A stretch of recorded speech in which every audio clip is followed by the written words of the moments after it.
Break के बाद एक बार फिर से आपका स्वागत है। चलिए रुक करते हैं खबरों की तरफ। देश में कोरोना वायरस के दैनिक मामलों में गिरावट के बाद पिछले 2 दिनों से बढ़ोतरी हो रही है। बुधवार की तुलना में आज कोविड-19 के नए मामलों की संख्या बढ़ी है। बुधवार को जहां 43,893 नए मामले सामने आए थे, वहीं पिछले 24 घंटे में कोरोना वायरस के 49,881 नए मामले सामने आए। इसके साथ ही इस दौरान 517 लोगों की मौत भी हुई है। केंद्रीय स्वास्थ्य एवं परिवार कल्याण मंत्रालय के आंकड़ों के अनुसार कोविड-19 के चलते अब तक देश में 80,40,203 लोग संक्रमित हो चुके हैं और कोविड-19 के चलते अब तक देश में 1,20,527 मरीजों की मौत भी हो चुकी है। इसके अलावा देश में कोरोना से ठीक होने वाले संख्या की बात करें तो ये 73 लाख के ऊपर पहुंच चुकी है और केवल पिछले 24 घंटे में ही 56,480 मरीजों ने वायरस को मात दी और इलाज के बाद अस्पताल से अपने घर लौट चुके हैं। कोरोना वायरस का संकट देश और दुनिया में बरकरार है। भारत में इस वक्त कोरोना की कई वैक्सीन पे ट्रायल भी चल रहा है। इन सब के बीच प्रधानमंत्री नरेंद्र मोदी ने बड़ा बयान दिया।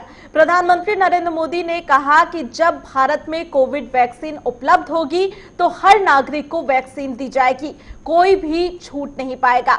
कोरोना संकट को लेकर प्रधानमंत्री नरेंद्र मोदी ने कहा कि भारत में सरकार के वक्त पर लिए गए फैसलों और लोगों की मदद से काफी जानें बच पाई हैं। लॉकडाउन लगाने और फिर अनलॉक की प्रक्रिया में जाने की टाइमिंग पूरी तरीके से सही थी और साथ ही आपको ये भी बता दें कि भारत सरकार की ओर से अभी से ही वैक्सीन डिस्ट्रीब्यूशन की तैयारियां की जा रही हैं ताकि वक्त आने पर पूरे देश में वैक्सीन उपलब्ध कराई जा सके। एक अनुमान के मुताबिक सरकार ने शुरुआती तौर पर सभी देशवासियों को वैक्सीन उपलब्ध कराने के लिए 50,000 करोड़ रुपए तक का बजट रखा है। दिल्ली में हवा की गुणवत्ता एक बार फिर से बहुत खराब श्रेणी में बढ़कर अब गंभीर स्थिति में पहुंच गई है। यहां पर वायु गुणवत्ता सूचकांक यानी कि AQI का लेवल 400 के पार चला गया, जिसे सबसे ज्यादा खराब माना जाता है। दिल्ली के प्रदूषण नियंत्रण कमेटी की ओर से जारी आंकड़ों के मुताबिक आज सुबह दिल्ली के आनंद विहार में AQI का स्तर 401 दर्ज किया गया। वहीं यहां के अलीपुर में 405 और वजीरपुर में 410 AQI रहा है। इससे पहले बुधवार को हवा की गुणवत्ता में सुधार देखने को मिला था, लेकिन एक बार फिर से ये गंभीर स्थिति में पहुंच गया।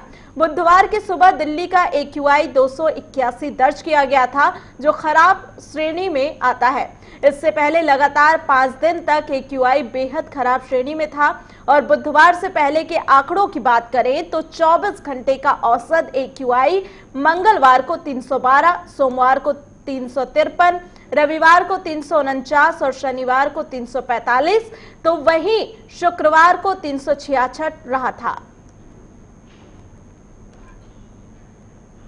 दिल्ली NCR और इससे सटे राज्य हरियाणा, पंजाब, राजस्थान और यूपी में वायु प्रदूषण को रोकने के लिए उपाय सुझाने और इसकी मॉनिटरिंग करने के लिए एक आयोग बनाने के लिए अध्यादेश को राष्ट्रपति रामनाथ कोविंद ने मंजूरी दे दी है। इस आयोग में एक चेयरपर्सन के साथ साथ केंद्र सरकार, NCR के राज्यों के प्रतिनिधि, केंद्रीय प्रदूषण नियंत्रण बोर्ड और इसरो के भी प्रतिनिधि शामिल होंगे। जानकारी के मुताबिक यह आयोग भूरे लाल के नेतृत्व वाले EPCA की जगह लेगा और EPCA का गठन सुप्रीम कोर्ट द्वारा प्रदूषण के मामलों में सर्वोच्च निगरानी निकाय के रूप में किया गया था। इस आयोग की अध्यक्षता सचिव या मुख्य सचिव रैंक के एक सरकारी अधिकारी द्वारा किया जाएगा। साथ ही आयोग के किसी भी अधिकारी को उसके कार्य में बाधा पहुंचाने और आयोग के नियमों का उल्लंघन करने वाले के खिलाफ 5 साल तक का कारावास और इसके साथ ही 1 करोड़ रुपए तक का जुर्माना लगाया जा सकता है। देश में किसानों की ओर से लगातार मोदी सरकार के लाए गए कृषि कानून का विरोध किया जा रहा है। इसी बीच कृषि अधिनियम के खिलाफ आंदोलन को देखते हुए पंजाब की तरफ जाने वाली तमाम ट्रेनों को रद्द किए जाने के केंद्र सरकार के फैसले के खिलाफ सत्ताधारी कांग्रेस समेत तमाम विपक्षी दल, किसान यूनियन भी केंद्र सरकार के खिलाफ आ गए हैं।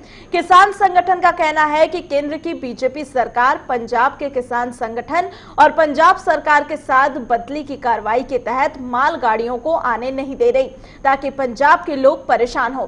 पंजाब के बड़े किसान संगठन भारतीय किसान यूनियन राजेवाल के अध्यक्ष बलबीर सिंह राजेवाल ने कहा कि अगर केंद्र सरकार ने जल्द ही पंजाब के लिए मालगाड़ियों की आवाजाही शुरू नहीं की तो ऐसे में बीजेपी के पंजाब के तमाम नेताओं के घर के बाहर धरना दिया जाएगा और इन नेताओं को उनके घर से बाहर भी नहीं जाने दिया जाएगा। महाराष्ट्र सरकार ने आम जनता के लिए मुंबई लोकल को फिर से खोलने के लिए रेलवे से मांग की है। साथ ही यात्रा के लिए 6 स्लॉट भी सुझाए हैं। महाराष्ट्र सरकार ने रेलवे को लिखा कि यात्रियों के लिए गैर पीक आवर्स में यात्रा की अनुमति दी जाए और इससे पहले रेलवे ने 21 अक्टूबर से महिलाओं को लोकल में सफर की इजाजत दी थी। मुंबई लोकल में महिलाओं को सुबह 11 बजे से दोपहर 3 बजे तक और शाम 7 बजे से देर रात तक यात्रा करने की छूट दी गई। महाराष्ट्र सरकार ने 16 अक्टूबर को रेलवे से आग्रह किया था कि गैर व्यस्त समय यानी कि सुबह 11 बजे से दोपहर 3 बजे और शाम 7 बजे से दिन की सेवा खत्म होने तक में महिलाओं को मुंबई लोकल ट्रेन में सफर की इजाजत दी जाए। और साथ ही ये भी बता दें कि कोरोना संकट के बीच इन लोकल ट्रेनों में सिर्फ महाराष्ट्र सरकार द्वारा श्रेणीबद्ध जरूरी सेवा से जुड़े लोग ही यात्रा कर पा रहे हैं। तो इसी के साथ फिलहाल के लिए इस बुलेटिन में इतना ही। देश और दुनिया की तमाम खबरों के लिए आप बने रहिए हमारे साथ।